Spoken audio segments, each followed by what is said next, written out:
You got this nice board up here, which has quite a bit of gold. So I want to show you guys and quite a few of those monolithic capacitors. So let's unscrew this guy, see what happens, see what we find.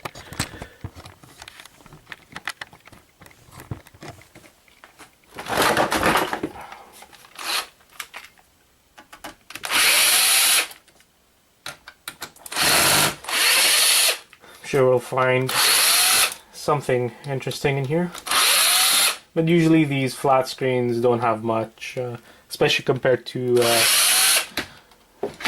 the big ones from